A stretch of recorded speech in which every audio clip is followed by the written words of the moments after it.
Thank God it's Friday. Good day and welcome. This is the Daily Headline Newspaper Update on the Insider Podcast. I am Kayode Sonny, and with me, I have the Punch newspaper, the Daily Independent, Daily Trust, Vanguard newspaper, The Nation, The Guardian, and outside of Nigeria, Daily Mirror. And from the front page of the Punch newspaper for today, the big story here on page 2, LG Funds. Federal government floors governors as Supreme Court outlaws caretaker exco joint account, with riders preventing democratically elected administration in local government unconstitutional. Supreme Court, Tinubu, NLC, Nolge, others hail judgment, ex-Ogun LG chair Lord's president. On page 27, federal government, IOCs agree on crude supply to Dangote local refineries. On page 27, public officials received 721 billion naira bribe in 2023, and that's from an NBS report.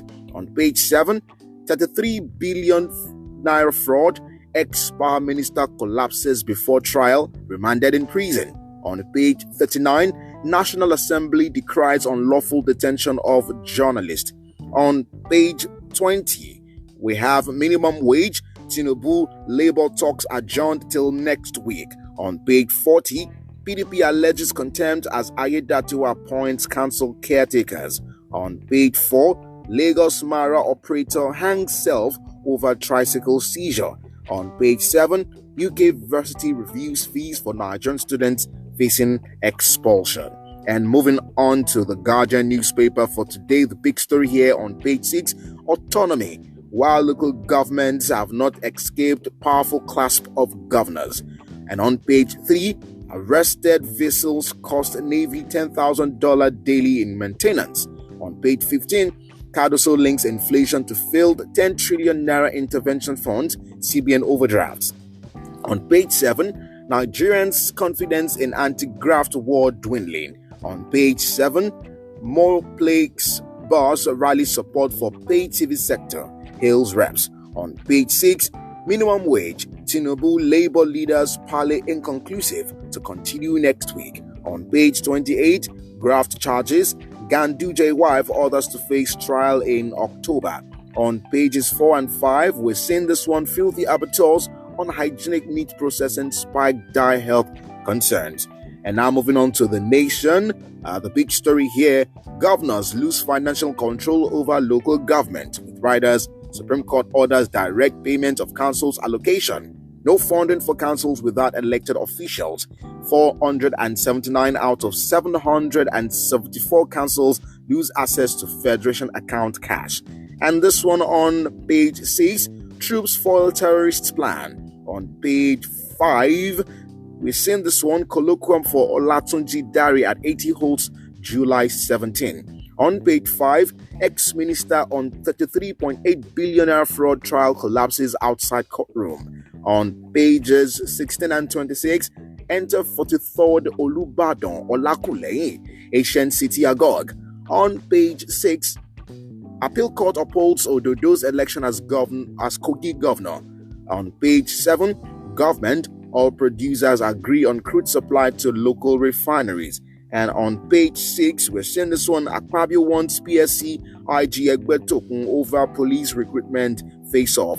On page 27, Tinubu, I'm committed to a just, realistic wage. Talks with labor leaders to reconvene next week.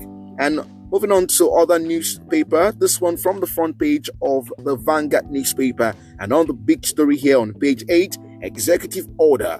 Drug makers seek clear timeline. Stable naira for 70% production, with riders maintain non-implementation hampering COIS, placing order on importation of raw materials. Others say unless naira value was fixed, local drug manufacturing mirage continues.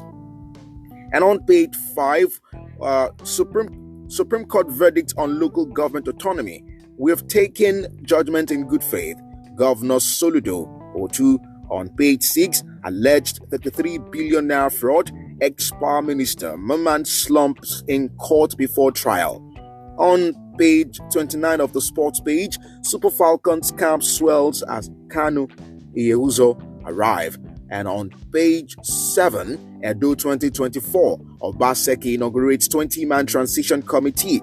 On page 20, inflation. We're suffering for ways and means loan, Cardoso. And last one on page 19, Dangote Refinery. Federal government producers agree to supply crude, enhance domestic refinery.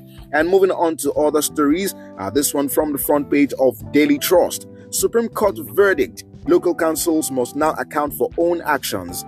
That's coming from Tinubu. Also, amend constitution to get INEC to conduct LG polls, says ex-governor. All institutions must be respected, says Professor Yakubu.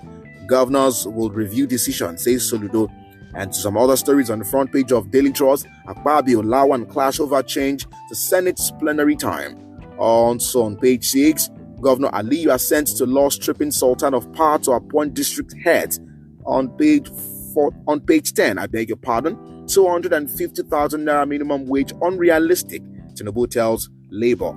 On page 16, Catholic bishops Olama rejects Samoa agreement. On page 12, ex-power minister Maman remanded in correctional center. On page 7, Kenya's president dismisses almost entire cabinet. On page 6, court refuses bench warrant against Ganduje, others trial in absentia.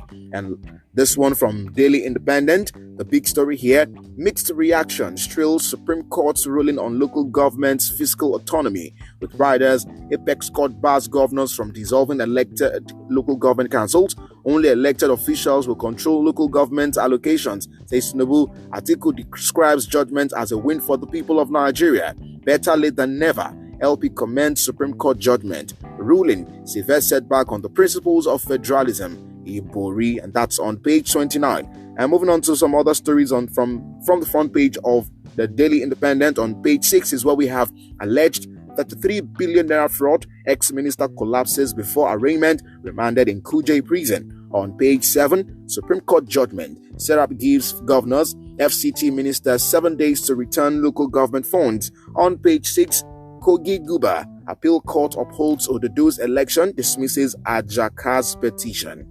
And on page 6, reps flay depriving journalists their constitutional rights. On page 6, governors to meet, review Supreme Court verdict on local government autonomy. And this one also, I'm still committed to realistic minimum wage, says President Tinubu. Labour meets president again next week after tabling economic hardship. On page 7, Supreme Court judgment on local government's restoration of democracy, says NLC. And this one from the Daily Mirror outside of Nigeria. Give us a bank holiday, day of hope if England win. We have this one, crossbow horror. Together in grief, shattered friends support devastated family as government looks to ban weapon. And those are all the headlines from all of the newspapers presented today. I want to say thank you for tuning in and see you next time. And please don't also forget to send in your reaction and comments in the question and answer box below this post. Thank you for tuning in again. I am Kayode Sonny. See you next time.